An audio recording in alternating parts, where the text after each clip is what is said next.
Once again, everybody, another mod by me. Uh, just going through the inventory, and I just looked. I'm like, hey, you got to bring this one out. It's one of my favorite little builds. Now, years I said I've been doing this since 2007. So, there were two motors that I bought. One of them was a very, very, very big, powerful motor. It was a Emax 2820 07 brushless motor, very big, holds 11 to 13 inch props.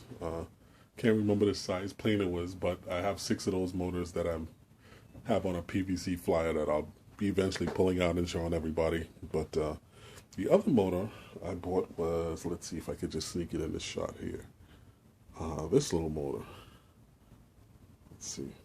It's a mystery 2825 5000. Yeah, you can see it right there.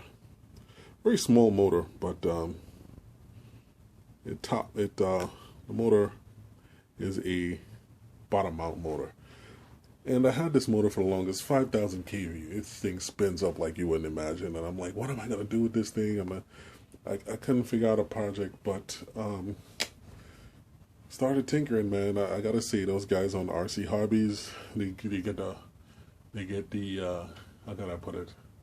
The wheels turning, they get the butter turning, whatever you wanna say. But those guys, some of these guys on there, they have some great projects, and I'm a tinkerer, and as you get to know me, you'll see I like to tinker with things. So as a result of having these motors since 2007 and not knowing what to do with them, and the advent of FPV 250 racing copters and very small copters, I decided to come up with this thing.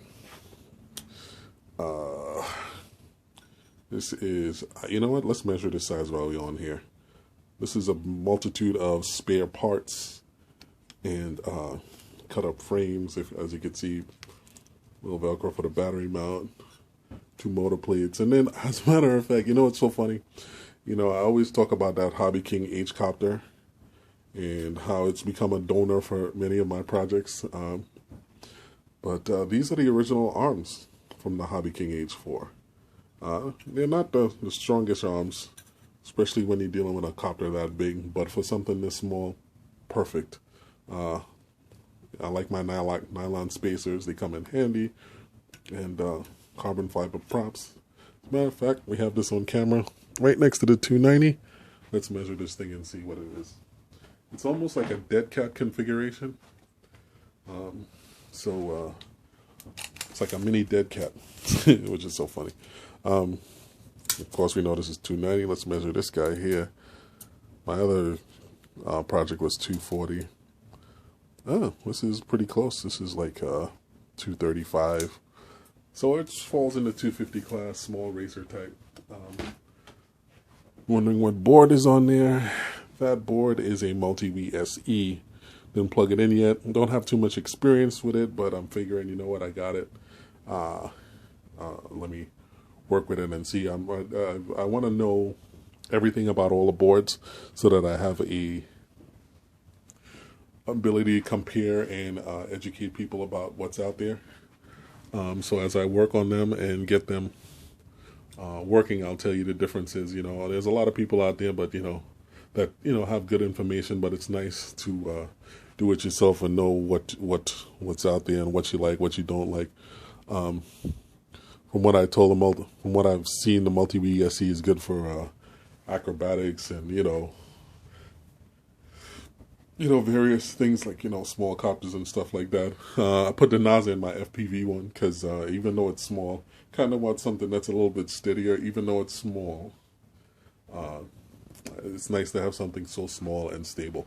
And eventually the GPS will go on the top. But, yep, it's one of my other projects here. Oh, yeah, and you know what? Before I forget, there was one more thing that I wanted to show you guys. Multitude of spare parts, things that I'm working on. So the alien copter...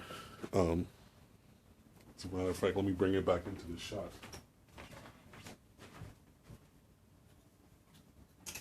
As a matter of fact, I was talking about the alien copter that I bought and modified. That's one's my girlfriend's, and this one here is the second one that I built. All these lights work. This one, instead of the FR Sky, this has a, what is that company? Goes along with the Tyrannus. I forgot the name of the receiver, but CCD 3D. I put on Emax, I forgot these, the 2812 motors. Just experimenting to see what I got out there. These are only 5-inch props. The rest of my small copters are 6-inch.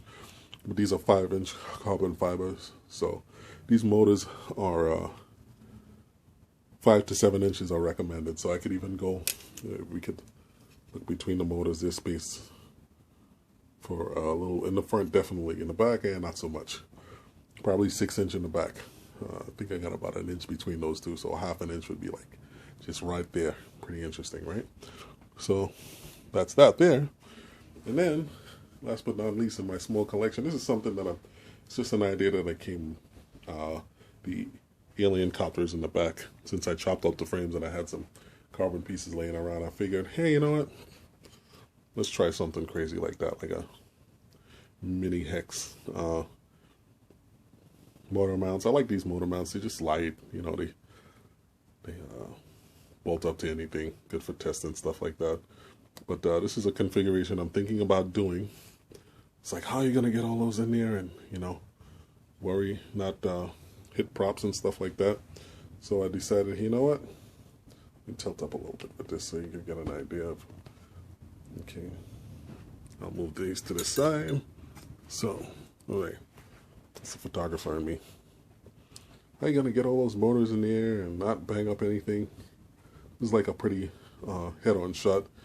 So I'll tilt it and you'll get the idea of what I'm doing. So I figure I'll break the plane so we have airflow all around, and you know, I'll be able to mount motors low, motors high, and that's exactly how I'll get away with having that many motors on such a small frame. So it's a 2-level frame. Might make it 3. We'll see what happens. This is stay tuned for this project. This is going to be pretty interesting. CC3D, something, you know, something interesting I'm thinking about in there. But these back pieces were actually the tail sections of these frames. No, wait. They're actually the tail sections of these frames. So, and they were designed to hold FPV stuff. But with me and my crazy self, that's what I decided to do with them. So anyway, those are like my mini, that's just like my mini copter selection. And you know, if you have any questions, have any ideas, I'll put a link to some of these copters. I think there's still a link for the 290 frame, the Hobby King Age copter. I'll always throw a link on one of my videos because I use a lot of parts from it, and the Alien copter, an expensive frame on eBay that you can pick up at a pretty cheap price.